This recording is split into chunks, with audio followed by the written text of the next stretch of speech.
So hi everybody, and I hope you're all doing good today. You're very welcome to our first product update webinar, and a big thank you to all of you for joining us today. I'll give it a few minutes as the numbers are climbing.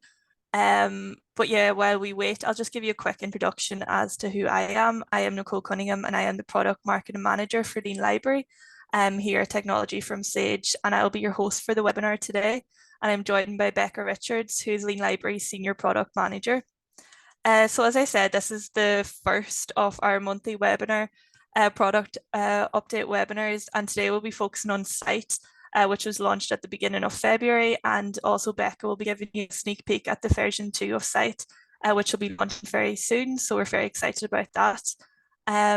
But before I hand you over to Becca, if you want to go on to the next slide, just on to a little bit of housekeeping before we get started.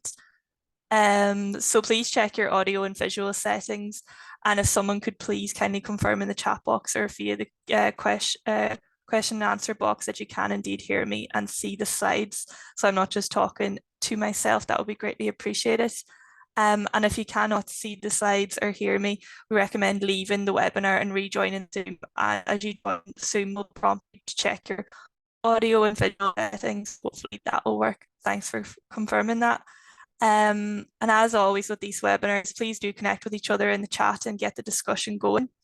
And with regards to questions, please feel free to ask any questions either via the chat or the Q&A box, and we'll answer them live or via the chat or at the end of the session. And lastly, this webinar is being recorded today, and I will share it with you via email in the next few days, and it also will be circulated in the monthly Lean Library newsletters. So I think that's all for me. So please do enjoy, and I'll hand you over now to Becca. Lovely. Thanks so much for kicking us off, Nicole. So hi everyone, thank you for joining our first monthly product webinar. As Nicole said, it's so nice to see so many familiar names in the attendees list. So welcome to everyone joining us today, but also to all of you who are watching the recording. Nicole, I can't see the chat, and I'm terrible at multitasking. So if there are any sort of particularly pertinent questions that you think can be answered throughout, just give me a shout and I can stop and answer. If not, I can pick up all of the questions at the end, because when we go on to the agenda slide, which is next, you can see we're earmarking a nice amount of time for questions today. So yeah, I will just recap on what Nicole said with a bit of an introduction to this webinar series. We wanted to start doing a short monthly update webinar so we can cover both our larger roadmap releases, so in today's case, Lean Library Cite, but also give a nod to the smaller but impactful improvements that we make to the product on a continuous basis, and that's both to the dashboard for you and your library staff, but also obviously to the extension for the benefit of your end users. So we want to kind of make sure that we're keeping you abreast of these smaller improvements through multiple channels throughout the year. This webinar is one of those channels, as well as our monthly newsletters, but it just means that you're not missing anything. Great, and this is also a really nice opportunity for you to ask the product team, which will be me for these webinars, any questions you might have, and we can either answer them here or we can take them offline. Cool, so I mean, for the agenda today, as Nicole said, we are going to recap on Lean Library Cite. Hopefully most of you will have seen the launch campaign that we sent out last month when we first launched Cite, but we also have exciting news of the next release for Cite.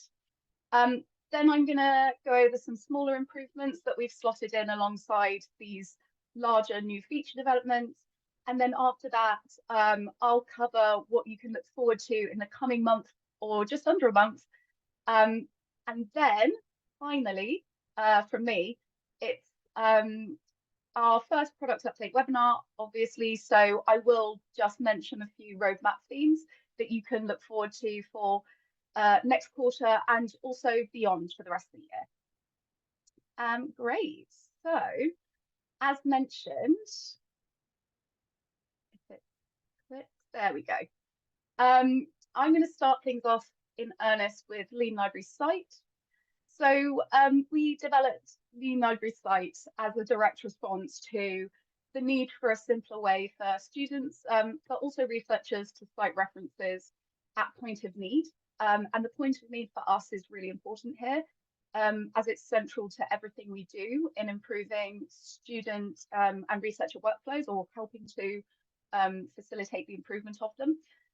And Cite enables your patrons to effortlessly obtain citations for articles they're accessing within their workflow via the Get Citation button in the pop-up. So you can see a little demo video, which is just going around on repeat on the right-hand side. And then what you'll see from this video is that the Cite tool will appear in the article alternatives pop-up. So for now, for the first launch, Cite is only available for article content, so DOI-driven content. All of your users will then just click the Get Citation button to be taken to a slide out screen with the citation style dropdown, which will change the citation format depending on the citation style that the user has chosen.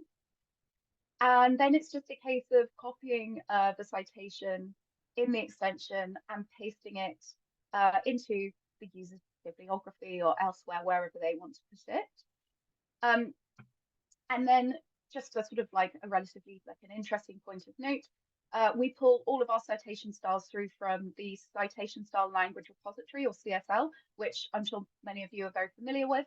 But the really nice thing about this is that if you did want to add your own specific citation styles, for example, if you use a variation of Harvard, Vancouver, Oscola, whatever it might be at your institution, you can add it to the CSL GitHub repository. And after a certain amount of time, because we have a sort of recurring job to consistently scrape that GitHub repository, it will pull through to the extension dropdown. And we do actually have, we have created recently a support article for just guidance around how you can add your own citation style to the CSL for it to pull through to Lean Library Cite. And I already know, having sort of gone through the CSL, even though there are thousands of citation styles in there, that a few of you already have your citation style saved in the CSL, so those will pull through automatically. And just a last point from me that on this is just that Cite is opt-out, so there's nothing that you need to do at this time to configure it, unless of course you wanted to turn it off. Then it's just a one click to turn it off in your dashboard. Also, I can't see the chat, but do shout if the images seem a bit blurry. I was having some issues with my PowerPoint sharing, but yeah, all looks good on my side anyways, Becca, so okay, fantastic. Otherwise I'm sure we can share the slides after this meeting if not, but great. Okay, so this leads me on nicely to even more Cite features landing in the next few weeks. So version 2 of Cite follows hot on the heels of the initial launch, and it includes some highly requested features, both that bring benefit for you in the library and for your end users also. And a massive thank you to everyone who has sort of used the Cite feature and provided us feedback as we've been going along. This is something that we sort of rolled into just kind of like our iterative release process. So some of the bits of feedback have already been released, and others have just been brought into the next release for Cite, so the next big release. The next release for Cite version 2, as you can see on the slide here, includes the following improvements. So you will be able to select your institution's preferred styles, which will appear at the top of the style selection dropdown. So this was a big sort of feature request that came through after we launched Cite, and it's a really great one. It was one that we were planning on for the next iteration anyway, so it's really nice that both your feedback and our planning has converged. So this just means that you will be able to, in the dashboard, select the preferred styles of your institution, including your institution specific styles that you might have added to the CSL. And then they will then appear at the top of the citation style drop-down list, which will allow you to guide your patrons towards the styles that you want them to be using. So that's one improvement that will be coming with Cite version 2. The next is that we will be bringing in ebook referencing as a capability. So as I mentioned, currently we only allow for citing of article content. Bringing in ebook referencing will just allow us to sort of provide citation capabilities for more content types. And essentially this will appear, this will mean the citation tool appears on the licensed alternative, open access alternative, and order form pop-ups. And then we will also be providing a list of missing metadata if there is any. So essentially, when we pull the sort of citation style format through from the CSL, we then do an additional call to whatever metadata provider we are hooking up to. So for articles, it's Crossref. For ebooks, we'll use our own internal service. But I mean, especially in the case of ISBN sort of driven metadata, that can be patchy. So we are dependent on the metadata repositories that we connect to. So if for any reason those metadata repositories don't return a particular field, then we will let the user know that they will need to add in that field themselves. And we will also list the fields that are missing, as you can see in that sort of little mock-up next to the card that mentions the metadata handling there. And then finally, another sort of hotly requested sort of feature improvement, it's that we're going to be extending the Cite tool to other pop-ups. So this includes all of the pop-ups within our alternatives flow, both the articles and ebooks, as well as the access flow as well. So that is Cite version 2, and that will be releasing at the end of the month. So you'll see all of these new features and feature improvements coming very shortly. And next I wanted to talk about some recently released product improvements. So these are the sort of releases that I like to call the small but mighty changes.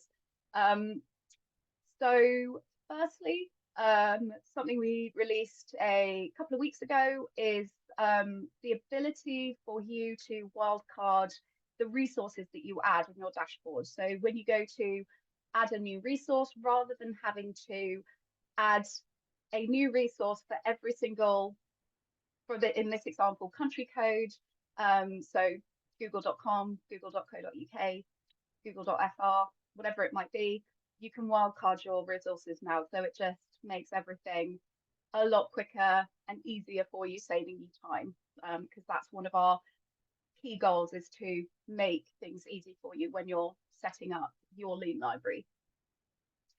And then the next sort of subset of improvements are specifically for our KBART clients. So if you have imported content into your stored holdings section of the data of the dashboard, you will now be able to search your KBART or stored holding records easily, which you can see in the screenshot on the right there. So it will just be the case that you'll see a search bar, you just type out your search and it will start looking for the search query immediately.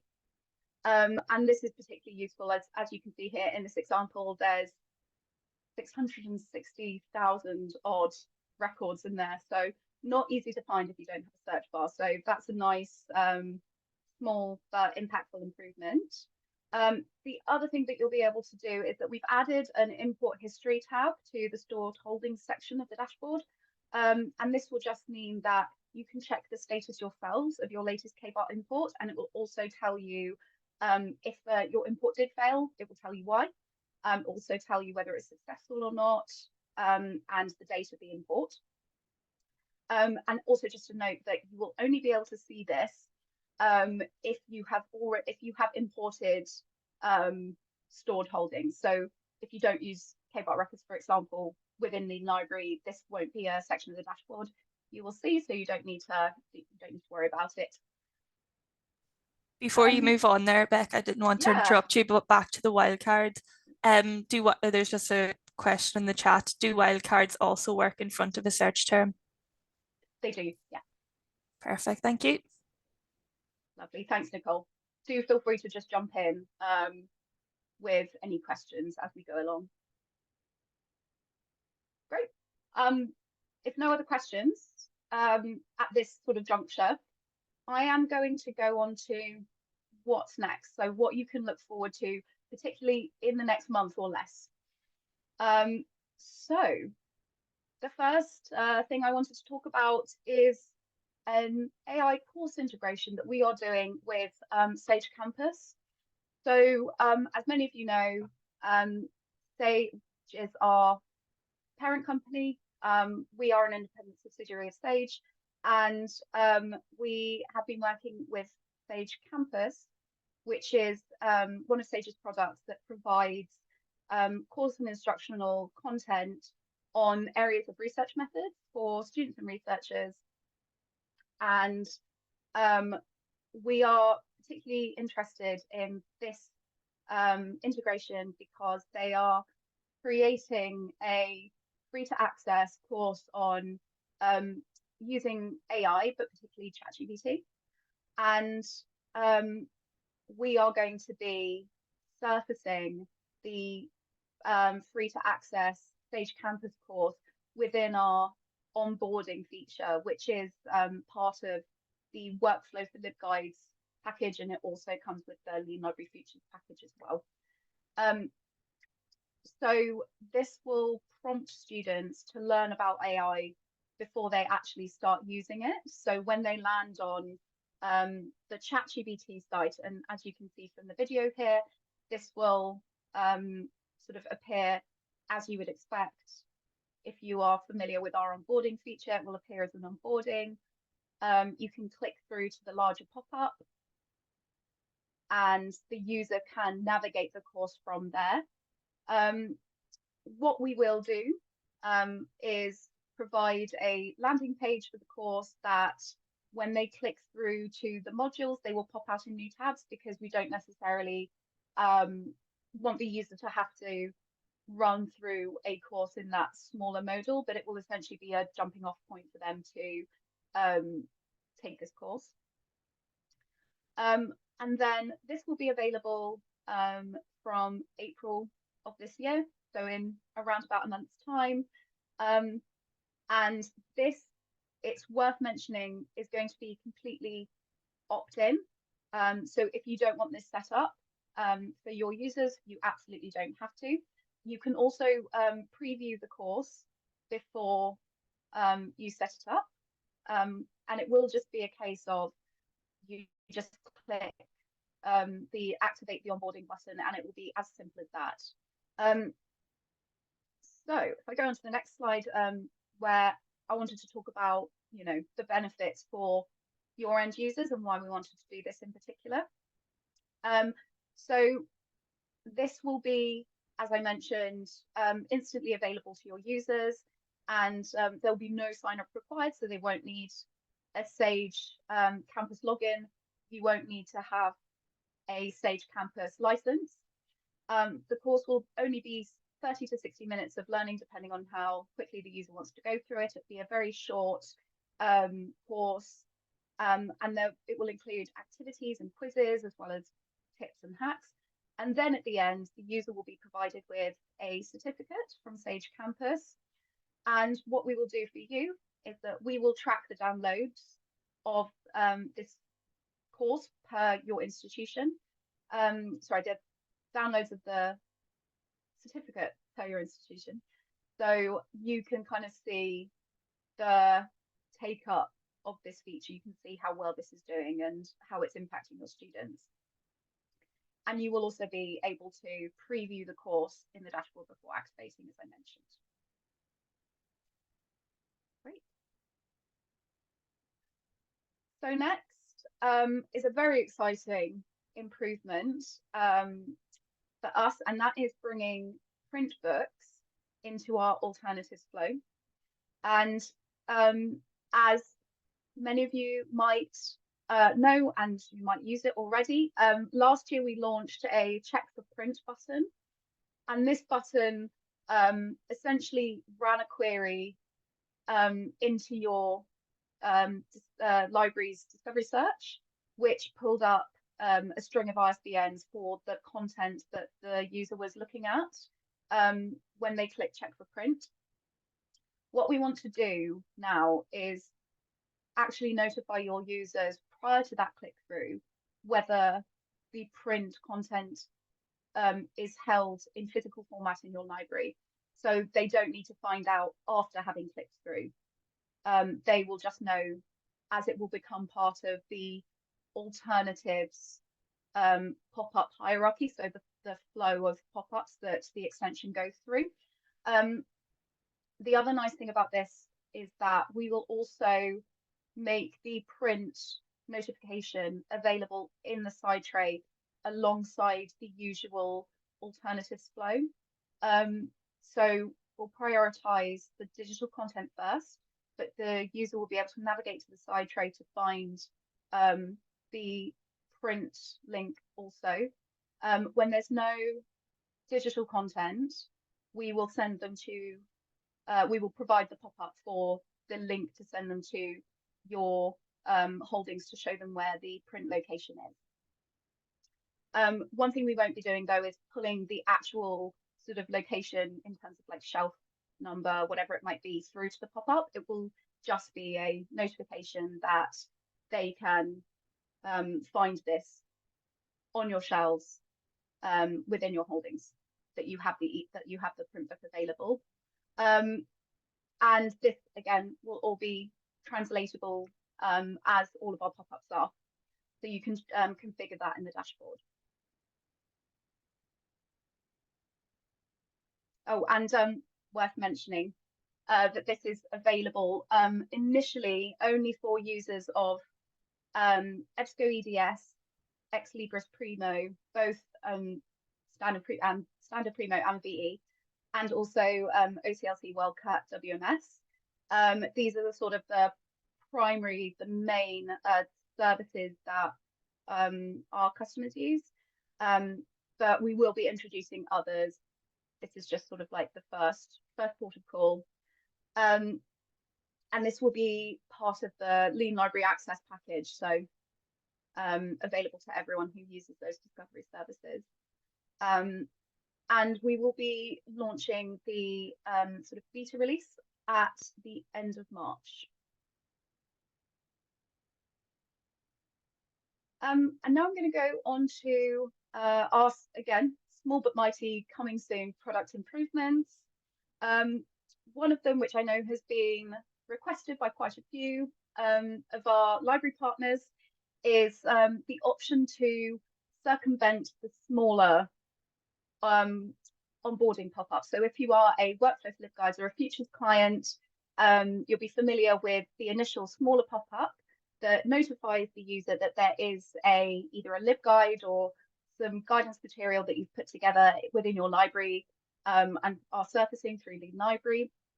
And then when the user clicks access this content, clicks the call to action button, then they'll be taken through to the larger modal. And this is essentially to try and prevent our pop-ups from being sort of prominent and invasive.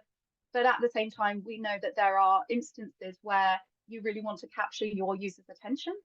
So we are giving you the option to really push that LibGuide content in a visual way by going straight to the larger pop-up that displays your onboarding content. And this will be launching in the next, well, the coming days. So this will be coming very soon. Another improvement that we have finished the development work on and is going into one of our next releases is that we're going to be giving you the ability to duplicate your assist messages. So if there's an assist message that you use in a very similar format across different sort of domains, or for the same domain, but you just like adapt them slightly, you will be able to just click the duplicate message button, which is that tiny sort of little copy style icon, and it will appear at the top of your list of assist messages with the sort of the prefix in the title of copy. If you copy it twice, it'll be copy, copy, and so on. And then we just suggest that you adjust the name accordingly whenever you're able to. Next up, another small little improvement, but we noticed from a sort of a user flow perspective for you all that when you're in the resources menu, if you've created a resource, you can't actually edit the name. You have to go through to a sub menu to be able to edit it. So we wanted to give you the option to edit either the name or the link for the resource from the main resources menu, if this is kind of where you do the majority of your resource configuration. And then lastly, on our sort of coming soon smaller product improvements, for now at least, we've also, to save space within the side tray, as we know it's a premium, we want to draw your attention, we want to draw your users' attention to the content that's going to make the biggest difference to them. So whether that's the content in the pop-ups that you are adding to their guidance, whether it's an assist message or an onboarding, or your library services links. So if you're a workflow for LibGuides client, such as your libchat, whatever it might be, we wanted to save space, essentially. So whenever a user is on a page where none of our tools are active, so it might be their content enhancements, there are no sort of packages that they are able to turn on and off, or for example, they're not on Google or Google Scholar, so the additional library search isn't active, the tools menu will appear collapsed. And again, just to save space and to make sure your users are looking at the tools that are going to be, or like the features that are going to be the most impactful for them. Just a heads up, Becca, there's just 2 minutes left, so if you want to run through the roadmap quickly. Yeah, sure. Is that okay? Shall we actually leave the roadmap as an aside, and maybe we can send it as a sort of as an appendix? Yeah.